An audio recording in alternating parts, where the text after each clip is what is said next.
student, welcome back to online study. I am your educator Gunjan with new topic post fertilization events in plant. So in last class we have seen breeding, process of breeding and importance of breeding, and we have also completed many topic. So I hope that topic were clear. So today we will see post fertilization events. So comes to the main point.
Let's see what we will see today. So today we will see post fertilization events, endosperm, embryo and embryogeny, right? And you will also try to understand because all these things are very new for all of you here. Earlier you study in last to last class 9th 10th 8th you study about these things very little, so please try to understand and cooperate. So comes to the point.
Let's see what is the post fertilization events. So post fertilization आपने देखा था कि pre fertilisation होता है, उसमें gamete बनते हैं, gamete का ट्रांसफर होता है, gametogenesis and transfer of gamete.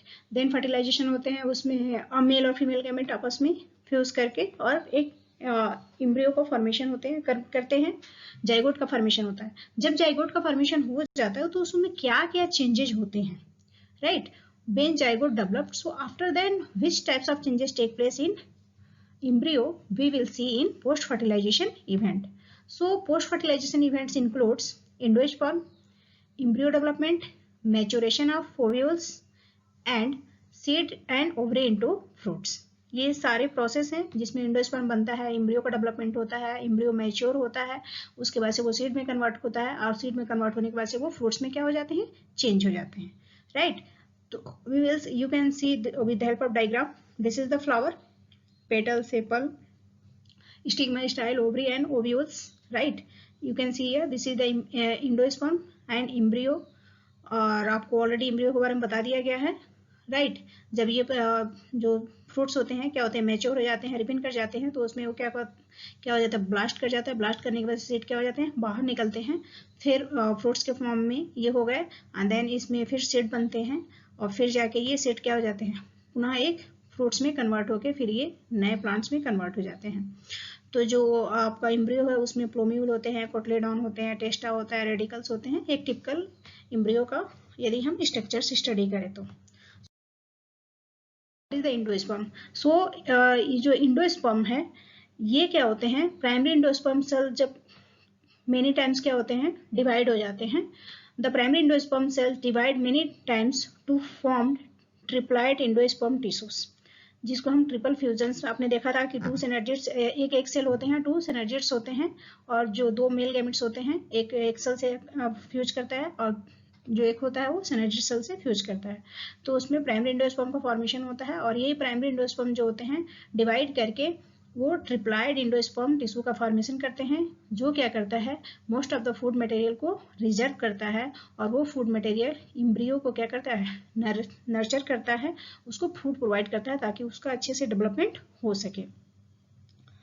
तो जो एम्ब्रियो है इसमें एक एडॉप्टेशन होता है ताकि जो डेवलपिंग एम्ब्रियो है उसको फूड मिल सके, क्योंकि इंडोस्पर्म का सेल ऐसा होगा उसमें लार्ज क्वांटिटी में फूड क्या होगा, प्रेजेंट होगा। जब तक फूड प्रेजेंट नहीं होगा तब तक एम्ब्रियो का ग्रोथ क्या हो जाएगा, अच्छे से नहीं हो पाएगा।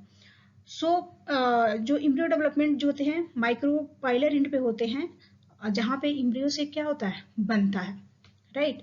तो जब ये फर्दर डिवाइड हो जाते हैं तो जो इंडोस्पर्म का डेवलपमेंट का जो मेथड है वो होता है, टू टाइप्स का होता है। एक होते हैं free nuclear division, free nuclear types, और दूसरा होता है सेलुलर टाइप्स। ये जो होते हैं कॉमन होते हैं, राइट। और इसमें इस स्टेज में जो होता है जो प्राइमरी इंडोस्पर्म न्यूक्लियर होता है वो सक्सेसिव न्यूक्लियर डिवीजन होता है, और क्या करता है डेवलप करके free nuclear. What is embryo? So embryo का डेवलपमेंट में भी मैंने बताया कि माइक्रोपाइलर एंड पर होता है, जहाँ पे जाइगोट क्या होता है, एम्ब्रियो सेक में प्रेजेंट होता है। जहाँ पे एम्ब्रियो सेक में जाइगोट प्रेजेंट होता है वहीं पे एम्ब्रियो का डेवलपमेंट कहाँ होता है, माइक्रोपाइलर एंड में होता है। So you can see here, ये जाइगोट हो गया, स्टेप फर्स्ट आया, यहाँ पे एक डॉटर सेल बनी, और ये बेसल पार्ट है, क्योंकि इसमें डिवीजन होता है, सिंपल सी बात है कि इनलार्ज करेगा तो एक एपिकल पार्ट बनेगा और एक बेसल पार्ट बनेगा। स्टेज 2 जो होंगे उसमें एम्ब्रियो होगा, एम्ब्रियो का डेवलपमेंट हुआ होगा, ये सस्पेंसर होगा जो उसको होल्ड करके रखेगा। देन स्टेज 3 में जो होता है कोटलेडाइन प्रीमोडियम का फॉर्मेशन होगा, आउटर लेयर का जो एम्ब्रियो का होगा, और ये जो बनेगा वो हार्ट सेप्ट बनेगा, हार्ट स्टेज में बनेगा, इसका जो फॉर्मेशन होगा हार्ट स्टेज में होगा।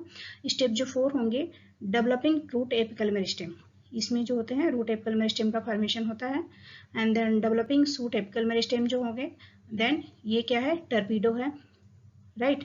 तो इसमें आपको सिर्फ ध्यान रखना है कि जो एम्ब्रियो है वो 4th स्टेज में कंप्लीट होता है, 2 से 4, 4 से 8, 8 से 16, 16 से 32, ठीक है। और उसके बाद से जो पूरे तरीके से एम्ब्रियो हार्ट सेप्ट में कन्वर्ट हो जाता है, और फिर उसके बाद से वो टर्पीडो में चेंज हो जाता है।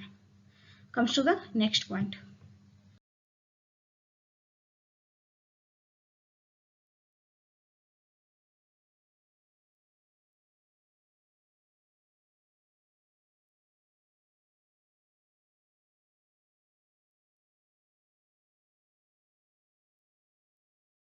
Let's see embryogeny. Embryogeny या embryogenesis. So embryogeny, this is the early stage of embryo, जहाँ पे embryo स्टार्ट किया था बढ़ना, यानी उसका ग्रोथ स्टार्ट हो गया है। This is the initial stage of embryo form development. So यहाँ पे जो जाइगोट होता है क्या करता है, प्री एम्ब्रियो और सब्सिक्वेंटली प्रो एम्ब्रियो का फॉर्मेशन करता है, क्योंकि यहाँ पे इनिशियल स्टेज है तो सबसे पहले प्रो एम्ब्रियो बनेगा और फिर वो डिवाइड करके ग्लोबुलर, हार्ट शेप्ड और मैच्योर एम्ब्रियो का फॉर्मेशन करेगा। यानी जो एम्ब्रियोजेनी है, this is the initial stage development of embryo. Here the zygote give rise to pro embryo, and फिर से उसका डिवीजन होगा तो वो ग्लोबुलर शेप में चेंज होगा, हार्ट शेप में चेंज होगा, और फिर मैच्योर एम्ब्रियो का फॉर्मेशन करेगा। तो आप देख लीजिए, क्योंकि 4 स्टेजेस में कंप्लीट हो रहा है तो 2 से 4, 4 से 8, 8 से 16, 16 से 32, ये ऑक्टेन है, ऑक्टेन एम्ब्रियो का फॉर्मेशन हो गया, 8 सेल इसमें बन गए, राइट। अब ये जो है ऑक्टेन के फॉर्म में है, this is the globular form, this is the heart shaped, and this is the torpedo shaped. यानी 4 स्टेजेस को क्रॉस करने के बाद से एक मैच्योर एम्ब्रियो का फॉर्मेशन होता है। अब यहाँ पे आप देख लेंगे, यदि हम सीडलिंग की बात करें, सीड में क्या होता है, रूट्स होंगे, हाइपोकोटाइल होगा, सूट मेरिस्टेम होगा, और रूट मेरिस्टेम होगा। जो सूट में मेरिस्टेम प्रेजेंट होते हैं उसको सूट मेरिस्टेम कहते हैं, और ये लीफ और स्टेम के बीच का पार्ट होता है, और जो रूट मेरिस्टेम होते हैं lower part of stem, and this is the cotyledon. यानी कोटलीडॉन क्या है? Leaf. So I hope this points are clear. Comes to the next point. Let's see what are the structures of embryo. So embryo का जो structures है इसमें क्या होते हैं, एम्ब्रियोलर एक्सिस जो होते हैं, कोटलीडॉन होते हैं, प्लोम्यूल होता है और रेडिकल होता है। एम्ब्रियोलर एक्सिस जहाँ पे एम्ब्रियो प्रेजेंट होता है उसी को हम क्या कहते हैं? एम्ब्रियोनल एक्सिस कहते हैं। और इसमें जो होते हैं कोटलीडॉन्स, लीफ का धीरे धीरे फॉर्मेशन होगा, प्लोम्यूल्स होंगे, रेडिकल्स होंगे। तो you can see here this is the epicotyledon and this is the hypocotyledon. यानी बेस पार्ट को जो हम कहते हैं हाइपो कहते हैं, और जो अपर पार्ट होता है उसको हम कहते हैं एपिकोटलीडॉन। तो आप देख सकते हो कि सीड कोट हो गया, ये क्या है? प्लोम्यूल है, जो लीफ का पोर्शन दिखाई दे रहा है, this is the plumule. This is the hypocotyl, hypocotyl नीचे की तरफ बैंड है, दिस इज द रेडिकल, आपने रेडिकल ऐसे भी देखा ही होगा, and this is the cotyledon. तो जो टू पार्ट्स में डिवाइड है, सीड का जो पार्ट्स है टू पार्ट्स में डिवाइड है, और ये पूरा तरीके पूरे क्या है? एम्ब्रियो है। तो जो एम्ब्रियो होता है उसमें रेडिकल्स होते हैं, प्लोम्यूल्स प्लस कोटलीडॉन। जो रेडिकल बनते हैं वो किसकी सहायता से बनते हैं? प्लोम्यूल प्लस कोटलीडॉन की सहायता से बनते हैं। So this is the typical structures of embryo, which consist of embryonal axis, cotyledon, plomule and radicals. So plomule जो होते हैं ये इसको हम स्टेम टिप भी कहते हैं, और जो एम्ब्रियोलर एक्सिस और कोटलीडॉन होते हैं इसमें टू मेन पार्ट्स हैं डेवलपिंग या डाइकोटलीडॉन एम्ब्रियो का, एंड जो उसके बाद से एपिकोटलीडॉन्स जो होते हैं, this is the above parts of embryo, and hypocotyledon, this is the basal part of embryo. So I hope these points are clear. Comes to the next point. Stay safe, stay connected. Thank you.